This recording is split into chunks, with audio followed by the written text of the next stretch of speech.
আর পিছনে জ্যামটা দেখো, এত পরিমাণে জ্যাম। দেশে রুটি 8 টাকা পিস। আজ রাতে আমাদের ভোজন থাকছে আলু সেদ্ধ।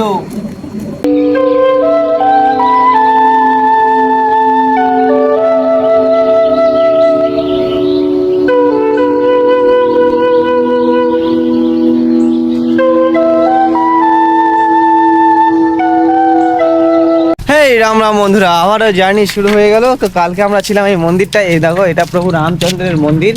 তো নর্থবয় শহর থেকে 1 কিলোমিটার আগে। তো নর্থবয় শহর হয়ে এখন আমরা যাচ্ছি জয়পুর, যা এখান থেকে 168 কিলোমিটার বাকি। বৃষ্টির কারণে চলতে পারছি না, আজকেও কিন্তু মেঘ। আর এখন সময় 8টা 16 বাজে।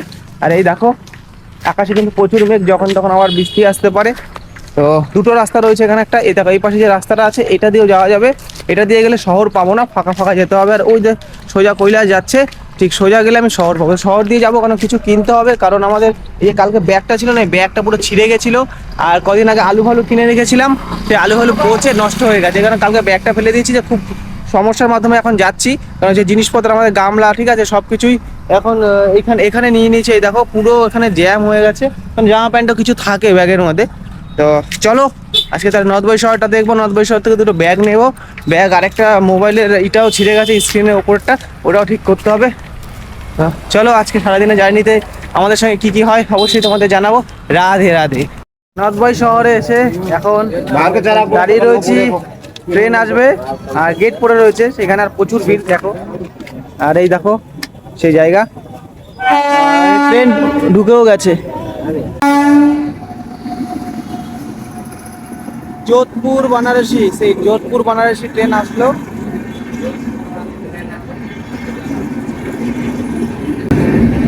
আর পিছনে জ্যামটা দেখো, এত পরিমাণে জ্যাম। আর এটা নর্থবয় শহর। এখান থেকে ব্যাগটাও নিলাম আমি, 40 টাকা দাম নিল। নর্থবয় শহরের পরিস্থিতি দেখো, এই গেট ক্রসিং করেই এই রাস্তা দিয়ে যাচ্ছি এখন। আমাদের যেতে হবে এই রাস্তা দিয়ে। এখানে দুটো রাস্তা ছিল, এই পাশে একটা রাস্তা, এটা দিয়ে যাবো না, যাবো এটা দিয়ে। এই গেট পেরিয়ে আসলাম, ঠিক এই দিক দিয়ে এখন যাচ্ছি। এটা নর্থবয় শহর। মোটামুটি শহরের জ্যামটা পেরিয়ে আসলাম, ব্যাগও নেওয়া হয়ে গেছে আমার।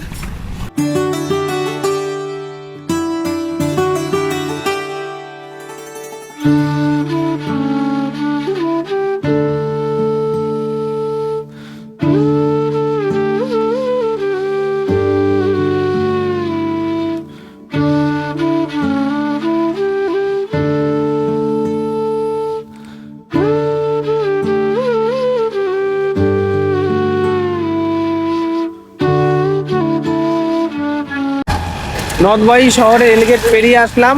আর আমাদের এই যাত্রাপথে সব থেকে বেশি প্রয়োজনে জলের। তো পেরিয়ে আসার পরেই দাদা ভাই আমাদের জলের দিল, তখন 1 বোতল জল দিল। तो भैया बहुत बहुत धन्यवाद है।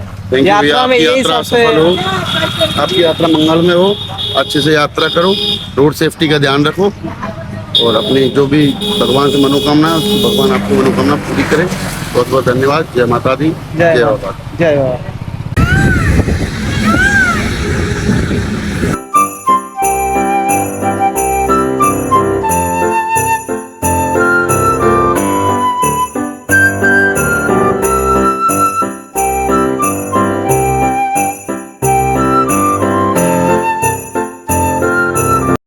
গেলাম হেলেনা শহর, সকাল থেকে সাইকেল চালিয়ে এখন হেলেনা শহরে রয়েছে। এখান থেকে কিছু জলখাবার খাবো, দেখি কি পাওয়া যায় হেলেনা শহরে। আমাদের লরিটা দেখা যাচ্ছে ঠিক ডান দিকে যেতে হবে। দেখুন বাইপাস দিয়ে আসছিলাম, এবার হাই রোড আমাকে ধরতে হবে।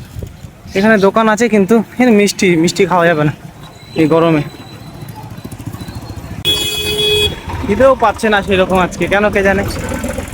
এই যে হাই রোডে চলে এসেছি, এই হাই রোড দিয়ে আমাদের ডান দিকে এখন যেতে হবে। এখানে অনেক সবজিও রয়েছে।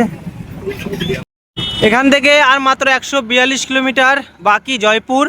আমরা জয়পুরেই যাচ্ছি। আর এর পরবর্তী শহর মহোবা, 26 কিলোমিটার বাকি। আর এই সেই জাতীয় সড়ক, যা 21 নম্বর রোড নাম্বার।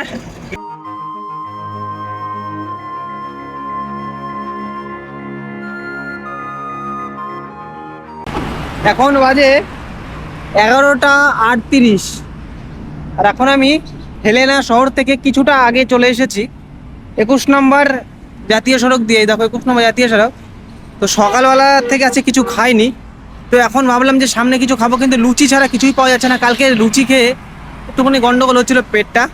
তো রাস্তা দিয়ে আস্তে আস্তে একটা হোটেল পেলাম। তো হোটেলে এখন মহারাজ রয়েছে, দেখি কি কি খাবার রয়েছে জিজ্ঞেস করি। কারণ এখন হাই রোডে রান্না করার মন্দিরও নেই, কিচ্ছু নেই, মানে জায়গা নেই। আর সবজিও আমি ওখান থেকে নিইনি ভুল করে, তো এই কারণে। राधे राधे महाराज। महाराज खाने में क्या क्या है? खाने में दाल है, आलू मटर है, सेव भाजी है, सेव टमाटर है, दाल तड़का है। अच्छा, दाल कितना? 80। और रोटी? 8 रुपए। ठीक है, तो रोटी दे दो 10 और एक दाल दे दो। ये होटल कहाँ, ये जगह का नाम क्या है? ये जिला भरतपुर, गांव वाले ना, और होटल का नाम है प्रियंका भोजनालय। ঠিক আছে। আর এটাই কিন্তু দাদার হোটেল।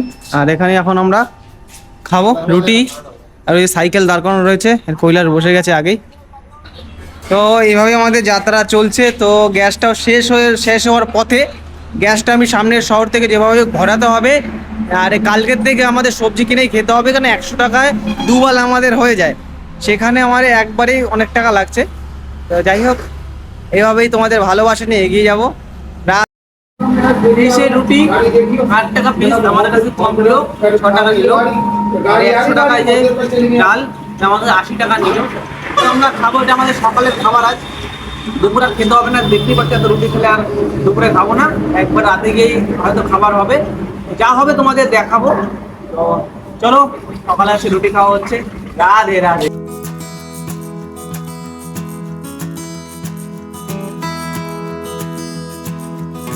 আজ অনেকক্ষণ বিশ্রাম করলাম ঠিক এই হোটেলটায়। তো এখন 5টা বাজে, এখন বেরোচ্ছি। আর পুরো বৃষ্টিতে দেখো পুরো কাদা কাদা হয়ে গেছে, এই যে পুরো কাদা আর কাদা। অনেকক্ষণ আমাদের বসতে দিল, প্রায় 2-2.5 ঘন্টা বসতে দিল। বসলাম, মিডিলে বৃষ্টি হচ্ছিল বলে তার জন্য বসেছিলাম। এখন আবার ঝিঝি করে বৃষ্টি পড়ছে। দেখি আর কত দূর যেতে পারি আজকে। আজকেও চলা হলো না ঠিক মতো, কারণ চলা হলো না সেটা হচ্ছে বৃষ্টির কারণে। এত বৃষ্টি, সবসময় তো রেনকোট পরে চলা যায় না। আগের দিন রেনকোট করে চলেছিলাম, পুরো ভিজে গেছিলাম বলে চলছিলাম। কিন্তু ডেলি ডেলি যদি চলি না, তাহলে কী হবে বলো, তারা শরীর খারাপ করবে। বৃষ্টি হওয়ার পর দেখো পরিবেশটা পুরো পাল্টে গেছে। এখনও ঝিরঝির করে পড়ছে, যেখানে মেঘ বেশি রয়েছে সেখানে জল বেশি পড়ছে, মানে বৃষ্টি বেশি হচ্ছে। আর জাতীয় সড়কের পাশে দেখো কত সুন্দর ফুলের গাছ লাগানো রয়েছে না, বৃষ্টি পেয়ে এত সুন্দর সবুজ হয়ে উঠেছে, খুব সুন্দর লাগছে। আর এই পাশে মাঠ। আর এখন যেহেতু হাই রোড দিয়ে চলছি, হাই রোডের পাশে হোটেল থাকে, অসুবিধা নেই। আজকে কিনে খেলাম, কালকের থেকে আর কিনে খাবো না, কারণ কিনে খেলে দুটো সমস্যা রয়েছে।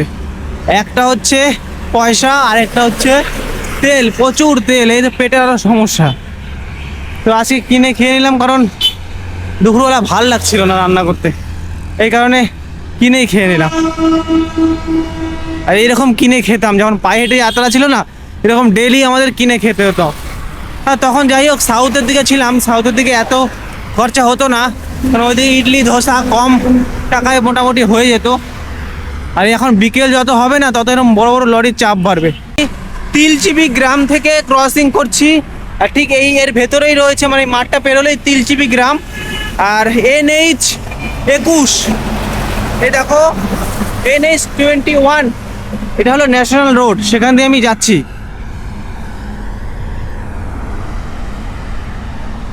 এখন 5টা 34 বাজে, এখন আমি পার করছি আমলি টোল প্লাজা।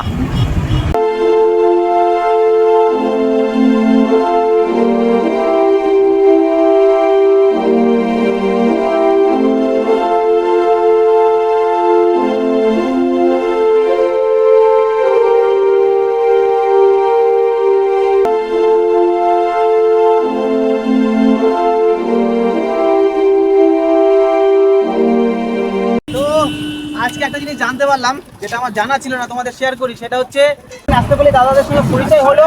তো দাদারা আমাকে বললো মেহেন্দেপুর বালাজি হনুমানজির মন্দির, প্রাচীন মন্দির, ভব্য মন্দির। তো জানা ছিল না, তো বলে এখানে মাত্র 35 কিলোমিটার বাকি।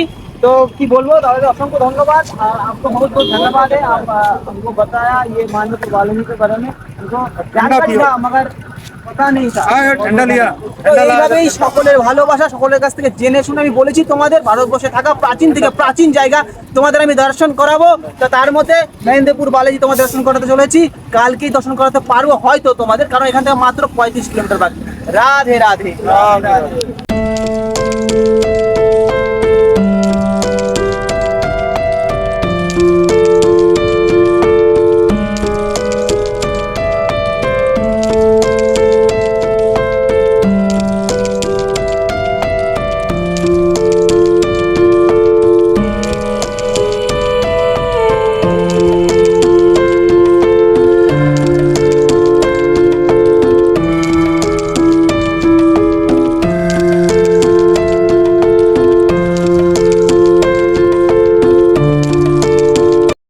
বন্ধুরা, তো রাত এখন 7টা বাজে।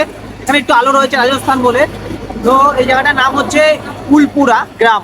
আর এই গ্রামে হনুমানজির মন্দির, হয়তো আজকে এই মন্দিরের ভেতরে থাকতে পারি, না হলে একটা দাদা বললো ওই পাশে মানে ফ্যান আছে ওই ঘরটার মধ্যে, ওই দিকে নীল কালারের, বলে ওখানেও তুমি থাকতে পারো। দেখি কোথায় অবস্থা হয়। তো একটা দাদা ভাই আমাকে চাল শেষ হয়ে গেছে, চাল আনতে গেল, বলে তোমাদের জন্য চাল এনে দিচ্ছি। আর কিছু দাদা ভাই আমাদের অর্থ দিয়ে সাহায্য করলো সামনে, মানে কালকের জন্য। তো এইভাবেই রাজস্থানে এসে সকলের ভালোবাসা পাচ্ছি। দেখি আছে কোথায় আমরা টেন্ট বা মশারি টানাই, অবশ্যই তোমাদের দেখাবো। আর কি কি রান্না করছি সেটাও তোমাদের দেখাবো। রাধে রাধে। বন্ধুরা, প্রত্যেক দিনের মতো আজকেও রান্না করতে হবে সন্ধ্যেবেলা। তো এই দেখো সবকিছু বের করে নিয়েছি। আর ওই যে 21 নম্বর জাতীয় সড়ক, এখানে কিন্তু রান্না করবো গাছের নিচে এখন। আর থাকার ব্যবস্থা এই দেখো, এই মন্দির হনুমানজির, এখানেই থাকবো। তো আজকে রান্না হচ্ছে আলু সিদ্ধ ভাত। তা বন্ধুরা, অবশেষে আমাদের রাতের ভোজন রেডি হয়ে গেছে। রাতের ভোজনে আলু সিদ্ধ আর ভাত, সাদা ভাত আলু সিদ্ধ। আজকে আমাদের রাতের ভোজন হচ্ছে আমাদের এই যাত্রায়, 1.5 বছরের যাত্রায় প্রথম আমরা আলু সিদ্ধ ভাত এবং আলু সিদ্ধ ভাত খাচ্ছি, তাও আবার রাজস্থানে সেটা। আজকে রাতের ভোজন এটাই হলো। এই ভিডিওটা এখানেই সমাপ্ত হলো। কালকে আবার নতুন ব্লগ ভিডিওতে তোমাদের সকলকে স্বাগত রইলো। ভালো থেকো। রাধে রাধে। আরেকটা কথা তোমাদের বলি, আমি কিন্তু কালকে যাচ্ছি মেহেন্দেপুর বালাজি মন্দির, হনুমানজিকে দর্শন করতে, প্রাচীন মন্দির। তোমরা সঙ্গে থেকো। রাধে রাধে। জয় শ্রীরাম।